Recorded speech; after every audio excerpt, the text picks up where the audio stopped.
Hi everybody, I'm Mac Newton. Just last week, I was asked to appear on a local television station to discuss child abductions. Can you imagine? Still, here we are, 2012, and we have not yet figured out how to keep our children safe. Children just disappear, poof, like cigarette smoke in the wind. They're gone. What they wanted me to discuss on this TV show were tips, some ideas that parents could teach their children, along with some very, very simple techniques.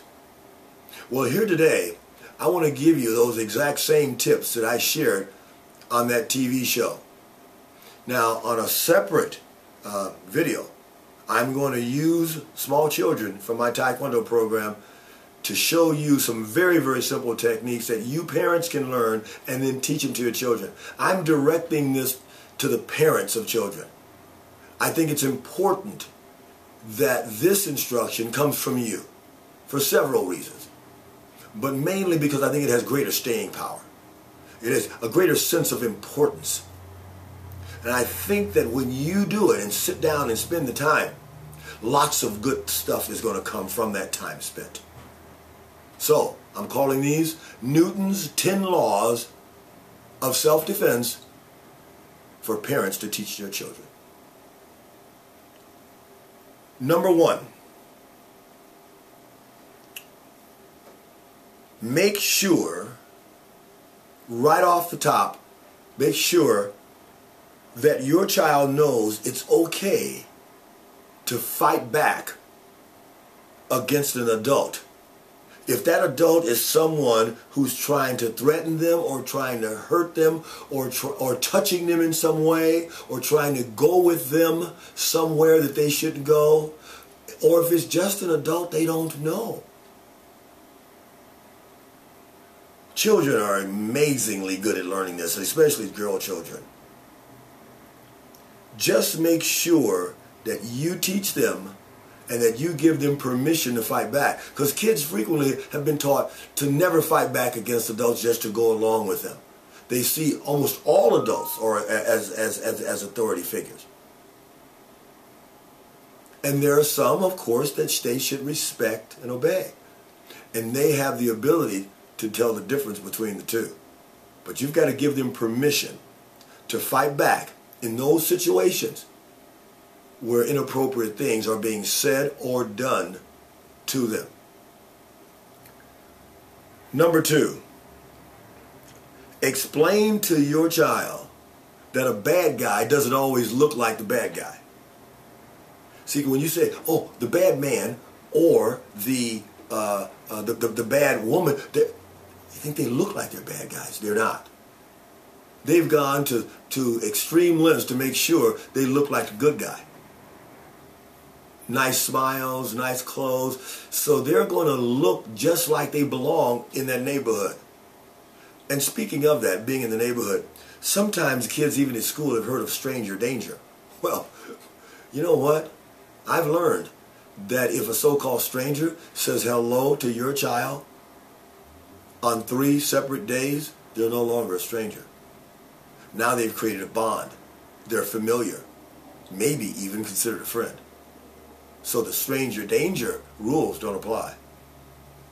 So you've got to teach them that not only does the bad guy not look like a bad guy, but sometimes they try to pass themselves off as friends by saying hello to them in passing on several occasions, and then they can get them to go with them with hardly any effort at all. Poof, another child disappeared. Another child that we'll never see again. Also one of the tactics that they use that you should teach your child to be on the lookout for is that sometimes they will say to your child that they just received a phone call from the other parent saying that mom or dad has been hurt or in an accident or sick. And they received the telephone call to take them to the parent. Make sure they understand that this ruse is not going to trap them and that they'll become suspicious. They're not going to walk around afraid of the world. I think that's more of an adult activity. These are just things that children will have in their mental Rolodex to look out for. They're real good at it. They'll be able to recognize instantly when something is up. Well, Mom told me to look out for this. Oh, Dad told me this doesn't work. Oh, when someone's trying to say hello to me a lot, someone I don't know, that's someone I've got to look out for and not respond to them. They'll remember it right away. I've been teaching children for well over 30 years, and I can tell you right now, they're real good at making these distinctions. So don't think that they're not. It's your job to teach them. Okay, where are we so far? Number three. Never, and I mean never, wander off alone. Teach them that. Never wander off alone. They should always ask you before going anywhere with anyone who's not a parent. Always. Sometimes I'll be in the shopping plaza and I'm amazed at how many kids are wandering around by themselves. I mean, kids who are 5 and 6, 7 years old. I look around and see, where are the parents? And then we're shocked when all of a sudden we see another beautiful child who's gone missing. Number 4, teach your child that when they're going back and forth to school, always use the approved route to and from school that you guys agree upon. Never look for shortcuts. And always have a friend, a traveling partner with you. That makes all the difference in the world. That one extra person makes all the difference. Okay, there we go. All right, number 1, I taught you to make sure your child knows it's okay to fight back. Number 2, explain that the bad guy doesn't always look like the bad guy, and strangers saying hello to them, just trying to ingratiate themselves, are to be looked out for. Okay. Number 3, never wander off alone. And number 4, always travel with a friend when going to and from school to avoid shortcuts. Number 5, as I mentioned before, you don't want to make your child afraid, but tell them that the world can sometimes be a dangerous place. And you're not going to scare them when you tell them that. We live in a beautiful city. We may have a beautiful home, beautiful friends, but sometimes the world can get ugly. But we're prepared to deal with it. Their knowledge of that, keeping them on the lookout when they see something that doesn't look right. But again, let me reiterate, parents, this is for you to teach them. I can teach them. Maybe at school they can teach them, but it's best when you teach them. All right. Number 6, all this comes down to, if something happens to this one word, escape. We want your kids to be able to get away. Even when I show you techniques, it's not about going toe-to-toe and trying to fight with an assailant. Even though some techniques work very, very well and can enable a child to get away. But here, number 6, escape. Escape all starts by screaming. I mean in a loud voice. I want them to scream loudly, and sometimes that's enough to get them a chance to run away. But here's what I want them to be screaming. Scream, "You're not my mommy, you're not my daddy. I don't know you." Now sometimes when there's a child out in public just screaming or crying because they're, arguing with an adult, you might assume that this might be a parent dealing with an unruly child. But if the child is screaming, "You're not my mommy, you're not my daddy, I don't know you," now it's time for you to get involved. Now it's time for you to call the police or to personally get involved. Be willing to get involved to help save our children.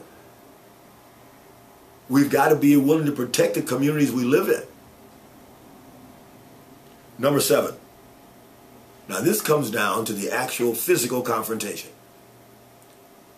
Once I get these videos up for you, and even before then, tell your child to if they got to fight back, just start swinging and kicking as hard as they can. In other words, the word is attack, attack, attack. Swing, kick, hit, bite, scream, everything you can. You have the element of surprise on your side. They don't think that this small child can generate as much energy as they can by swinging their fist at that person's head or their eyes or their throat. In fact, that's number 8. I want you to make sure that you use simple techniques at 4 targets: the eyes, the throat, the groin, and the knees. Just swing, hit, kick, yell, bite, whatever you can do. As I said, in subsequent videos, I'm going to show you very simple techniques that you'll learn and then teach those techniques to your children. And will they be effective for you? Of course they will be. So this is just be one more thing that you have toward keeping your environment secure as well. All right, where are we? Okay, number 7, attack, attack, attack. Attack, attack, attack. Number 8, simple things. Techniques are everywhere. One of the most amazing weapons that a person has is a pen. And everyone's got one. Every child going to and from school has a pen. And when you take that pen and you start swinging with it toward the neck or toward the eyes or toward the groin or toward the knees with that pen, that's a serious weapon. Now remember, we're doing things that are simple. This is not a martial arts movie, and we're not trying to be fancy. We're trying to teach our kids things and allow them to get away. And we're not concerned about the degree of damage we're going to cause someone who might want to hurt our children. Finally, number 9. Never approach a vehicle, a strange vehicle, when someone asks the child to come toward it. Sometimes they'll use enticements like candy or other things, maybe a cell phone or a game device or something like that, to get the child to come over to the car. You got to teach them never to do that under any circumstances. Getting them to come to the car is a very common way of abducting children, because they've got the child and they can get away quickly. The child should say, no, you're not my mommy, you're not my daddy, and run away right away. But which direction should they run? They should always run away from the car towards the rear.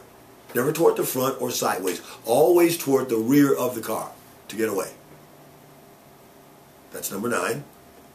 And number 10 is just for you. Make sure you, as parents, know your neighbors, know your children's friends, and you know well the parents of all of those children. Okay. Just so you know, the reason this is I'm so passionate about it at this time is that I have, or my wife and I are expecting, a son of our own. His name is Nelson, to be born in late March. And we're certainly going to teach Nelson how to take care of himself. Right. Hopefully, your child will never need this information. But if he or she does, take it from me, folks. It works big time. I'm Mac Newton. See you next time.